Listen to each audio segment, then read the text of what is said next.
तो ये बताइए कि दिव्या को नई सोच नया नजरिया प्रोग्राम लोग क्या बुलाते हैं ज्यादा? लोग ज्यादातर मशरूम गर्ल बुलाते हैं बिकॉज ये उनका प्यार सम्मान है मेरे लिए। तो आप मशरूम गर्ल करेंगी तो ज्यादा अच्छा रहेगा क्योंकि सबका प्यार है, प्यार से ये नाम दिया गया है, जो आपको सही लगे इसके अलावा। अच्छा दिव्या, क्योंकि देखिए आप युवा हैं, आपने जो किया वो नहीं कर पाते बहुत लोग, सिर्फ सोचते हैं। आपने पढ़ाई की शहर दिल्ली एनसीआर में, अमिटी यूनिवर्सिटी से आपने सोशल स्टडीज की है। फिर ये सोशल स्टडीज के साथ साथ ये कहां से दिमाग में आया कि चलो बाहर चलते हैं, मशरूम उगाते हैं? ऐसे I have done bachelor in social work and master in social work, but जब मैं दिल्ली में थी तो सबसे बड़ा चैलेंज जो मैंने वहाँ पे देखा वो यही था कि हमारे पहाड़ के जितने भी युवा हैं और वो पलायन करके they were coming towards the metro cities just for the sake of few thousand rupees. वही है, उस जमाने में 4-5 हज़ार रुपये हुआ करता था 10 साल पहले, अब 10 से 15 हज़ार रुपये है, क्योंकि डिफरेंसेस तो आते हैं। आप वो बहुत ही पैथेटिक कंडीशन में उस वक्त अपनी लाइफ लीड कर रहे थे बिकॉज इतने पैसों में खर्चा चलाना शहर में, दिल्ली मुंबई जैसे मेट्रो सिटीज में या कोलकाता में या बेंगलोर में, ऐसे ज़्यादातर हमारे पहाड़ी भाई वहीं पे मिलते हैं, और वहाँ पे फिर घर वापस पैसा भेजना तो ये पॉसिबल नहीं था। तो मैंने सोचा कि ऑलरेडी मैं ह्यूमन राइट्स और चाइल्ड राइट्स में काम कर रही हूँ, तो क्यों ना मैं अपने गाँव अपने घर जाके काम की शुरुआत करूँ।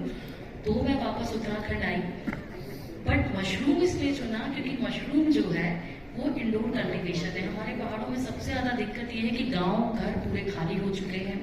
We call them ghost village because nobody is living there.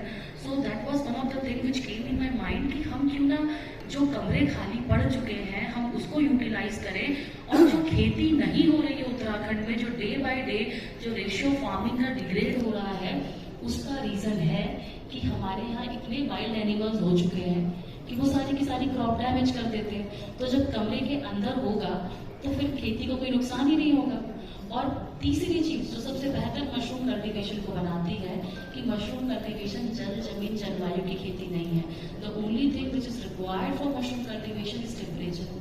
तो जैसा तापमान होता है वैसे ही मशरूम पूरे साल लगाते हैं और पूरे साल के 365 दिन ये कार्य प्रगति रूप में आगे बढ़ता रहता है। अब आप एक एक करके सबसे पहले अपने मेहमानों से और बात कर लेते हैं। आशीष जी, मतलब जैसा मैंने यहाँ दिव्या के लिए कहा था, आपने तो रिवर्स पलायन को साकार किया। मतलब आप विदेशों में रहे, फिर मेट्रो सिटीज में रहे, उसके बाद गांव वापस लौटना ये मुश्किल होता है। मतलब युवाओं के लिए मैंने देखा है कि ऐसा बहुत कम सुनने में आता है कि वो अपने गांव की तरफ लौट रहे हैं, रिवर्स पलायन के बारे में सोच रहे हैं। आपके दिमाग में कैसे आता है? मुझे लगता है कि क्वेश्चन को थोड़ा दूसरे तरीके से समझना चाहिए कि हमारा माइंडसेट है कि ऐसे चीजों को लेते हैं। बेसिकली अगर आप मेरे को ये क्वेश्चन पूछ रहे कि मैं अपने गाँव कैसे वापस आ गया, तो मेरे को लगता है कि क्वेश्चन वैलिड क्वेश्चन नहीं है, क्योंकि मेरे को मेरा गाँव है जहाँ से मैं पैदा हूँ, मुझे वही होना चाहिए। और मैं जॉब करने के लिए दिल्ली जाता था, बम्बई जाता था, लेकिन अल्टीमेटली मेरा घर है जहाँ मैं पैदा हूँ। अब थोड़ा सा प्रॉब्लम ये हुई कि आदमी आज की डेट में अपने साथ अपना घर लेके जाना शुरू कर दिया। अगर बम्बई में जॉब करा तो वही फ्लैट खरीद के वही सेटल हो जा रहा है, कोई दिल्ली चला गया तो दिल्ली से कभी वापस नहीं आता, और रूट से हम डिस्कनेक्ट होते जाते हैं। और ये मेरे ख्याल से मुझे अंदर से ये लगा कि मुझे जो मेरा घर है मुझे वही रहना चाहिए। और आज की डेट में जो फैसिलिटीज़ है, जो ट्रांसपोर्टेशन का बच्चा हो गया है, और जो हाईवेज बन गए हैं, और जो टेक्नोलॉजी के कारण जो मैं घर में बैठ के काम कर सकता हूँ, तो मुझे लगता है कि ऐसी कोई जरूरत नहीं है कि मुझे अपने घर से बाहर निकल के दिल्ली में रहना पड़ेगा, मैं अपने घर पे अपने गाँव में रहने का। मुश्किल रहा ये शुरू में क्योंकि आप बाहर रहे, विदेशों में रहे, आप ऐसे शहरों में रहे जहाँ संसाधनों की कमी नहीं रहती। और पहाड़ की चुनौतियों से तो हम लोग बाबू भी हम जानते हैं कि आखिर वो क्या क्या है और किस तरीके की मुश्किलें आती हैं। मुझे लगता है जब आप बाहर किसी बड़े शहर में जाते हैं या किसी दूसरे कंट्री में जाते हैं तो आप खुद को खो देते हैं स्पीड में। जो वहाँ का एनवायरनमेंट है, वहाँ का जो कल्चर है, आपकी जो अपब्रिंगिंग हुई है, जो आपका खुद का सेल्फ जो आपकी इंडिविजुअलिटी है, मेरे ख्याल से आप उसको खो देते हैं। और बाहर की जो चमकीली चीजें हैं उनके पीछे भागते भागते, जैसा कि मैम आपने कहा कि इतना संघर्ष क्यों किया, तो संघर्ष गरीबी में करना पड़ता है क्योंकि छोटे छोटे बच्चे थे, गांव में कोई दुकान नहीं थी, वैसे मैं पूरा वर्कशॉप चलाती हूँ। और आज मैं ये भाषण देने के लिए तो नहीं आई हूँ मंच में, लेकिन अपनी जो ईमानदारी से मैंने पैसा कमाया या काम किया और उसी से मैं बहुत खुश हूँ।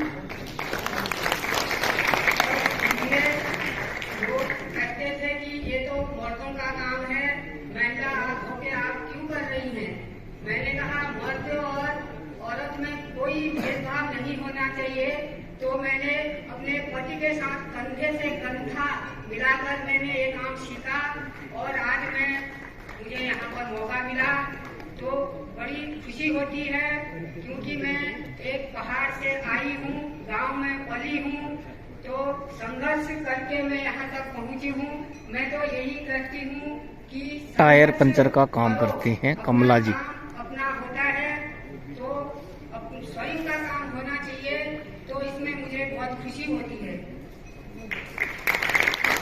और आपने जो शुरुआत की ना कि मैं भाषण नहीं देने आई हूँ, क्योंकि आपसे तो हम बहुत सीखते हैं। मतलब आपकी कहानियों को सुनकर शायद ही कोई हो जो प्रेरित ना होता हो।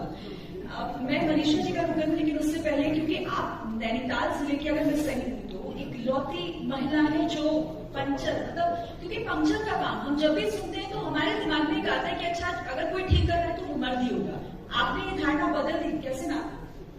ऐसे ही बदली, क्योंकि अकेली मैं अपना वहाँ पर काम करती हूँ तो लोग मुझे कहते हैं दीदी आप तो इतना अच्छा काम कर रही हैं, आपको सैल्यूट है। तो कभी दूर दराज से लोग आ जाते थे तो उनके साथ बच्चे भी होते थे तो बुरा लगता था। उस समय सोचती थी कि जैसे मेरे बच्चे हैं तो ऐसे इनके भी हैं, तो मैं अगर इनका इस ढंग से काम करूं, क्या पता कल के दिन मेरे को भी कहीं मंच मिले।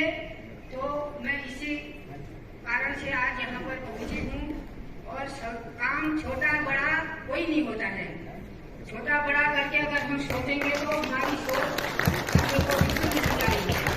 तो मैंने इसी सोच के साथ अपना ये संघर्ष किया है और अपने बच्चों को अपने पांव पे खड़ा किया है। और आज मेरा लड़का सशक्त सीमा सुरक्षा बल में कार्यरत है, वो भी यहाँ पर रहता है। और मुझे जो ये प्रेरणा मिली वो मेरे पतिदेव ने मुझे सिखाया, तो उन्हीं की देन है। और मैंने तब ये काम शुरू किया था।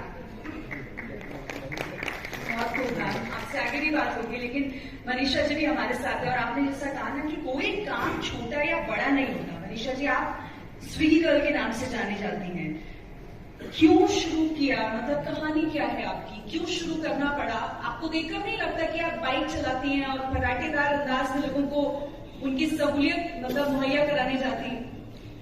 मैम पहले तो आप सभी को मेरा नमस्कार। परेशानियां ना इंसान से बहुत कुछ करवा सकती है, तो वही थी कुछ प्रॉब्लम ऐसी थी जिसकी वजह से मैंने काम स्टार्ट किया था। बाइक मैंने 10 साल पहले सीखी थी, तो ये मेरे आज काम आ गई।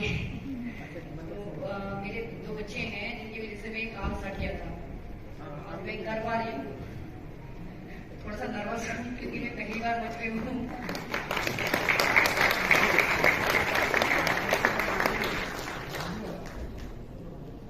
चाहते हैं क्योंकि आपको सुनना हमें प्रेरणा देगा। देखिए आप बताइए जरा। मैं हेलो, हाँ जी, आई थी जॉब के सिलसिले में। मैंने 1 महीना सर्च किया, मैं आई थी आपका कंपनी में जॉब करने, बट मुझे ऐसा लगा कि मैं अपने बच्चों को टाइम नहीं दे पाऊंगी, और मुझे जब उनके लिए छुट्टी चाहिए होगी तो छुट्टी नहीं मिल पाएगी और पैसे वैसे भी कम मिलते। तो इस वजह से मैंने एक दिन मैं घूम रही थी तो ऐसे ही मुझे स्विगी के कोई भैया मिले थे जिनकी वजह से मैं स्टार्ट कर पाई। तो मुझे अभी 4 महीने हो चुके हैं। मेरे को मेरा काम बहुत अच्छा लगता है और मैं कर लेती हूँ। और कभी लोगों ने मतलब हिम्मत तोड़ने की भी बहुत कोशिश की, बहुत कुछ सुना मैंने अपने बारे में, लेकिन मैं पीछे नहीं हटी क्योंकि मुझे पता था मैं कर सकती हूँ और मैंने किया। बहुत अच्छी बात आपने की, क्योंकि देखिए यदि एक महिला जब माँ बन जाती है तो कहते हैं ना कि उसकी शक्ति दुगनी हो जाती है। और आपने कंपनी को इसीलिए छोड़ा, वो अपनी सोच इसलिए बदली क्योंकि आपको अपनी घर वाली, अपने बच्चे वाली जो आपकी जिम्मेदारी है वो भी आप नहीं छोड़ना चाहती थी। मैं क्योंकि फिर आगे उस बातचीत को बढ़ाएं, परिवार की तरफ से कभी नहीं कहा गया कि नहीं ये काम आपका नहीं, आपको नहीं करना चाहिए?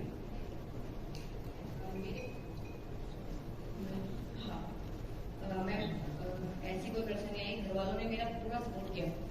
20,000 से शुरू किया और 20 करोड़ का टर्नओवर आज है। वो अलग चीजें हो चुकी है। 4000 महिलाएं, एक बहुत बड़ी बड़ी कंपनीज आपने देखी होगी, नाम नहीं लेना चाहूंगी, ऑलरेडी कॉर्पोरेटिव में बहुत बेहतरीन काम कर रही हैं।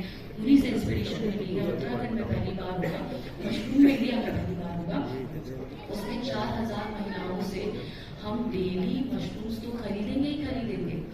हम उनसे मशरूम पर मैं भी पहले बहुत पहले से वीडियो बनाया था। वीरान घरों का उपयोग जरूर देखें। डेली सीजनल क्रॉप जो लगाते हैं वो प्रोक्योर करें। कैसा लगता है कमला जी कि उस मुश्किल समय से, उस दौर से बाहर निकलकर आज आप एक उत्तराखंड की सशक्त महिला चेहरा है और लोग आपको देखते हैं तो बहुत कुछ सीखते हैं। कैसा लगता है उस दौर से और इस दौर में जब आप देखते हैं? बहुत अंतर है। उस दौर में मुझे लोगों ने बहुत कुछ कहा, लेकिन आज वही लोग मुझे सलाम करते हैं, कहते हैं दीदी आप इतनी ऊंचाई पर जाओगे करके हमें तो उम्मीद नहीं थी, लेकिन आपने बहुत ऊंचा हमको यहाँ पर अपने गांव का, अपने जिले का, अपने उत्तराखंड का, अपने ब्लॉक का नाम रोशन कर दिया। और आप एक अकेली महिला है उत्तराखंड की जो ये वर्कशॉप चलाती है, तो उस समय बहुत हर्ष होता है मेरे को।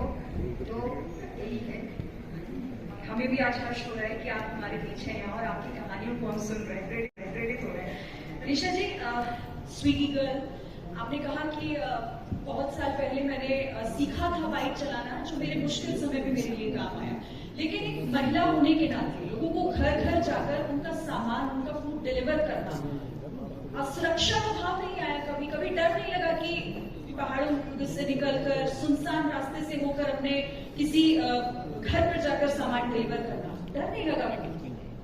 मैम डर तो क्यों नहीं लगता, वो ये ना मैम, जहाँ पे डर लगता है ना वहाँ पे बच्चों का चेहरा याद आ जाता है, तो डरना पड़ता। कितने छोटे बच्चे हैं आपके?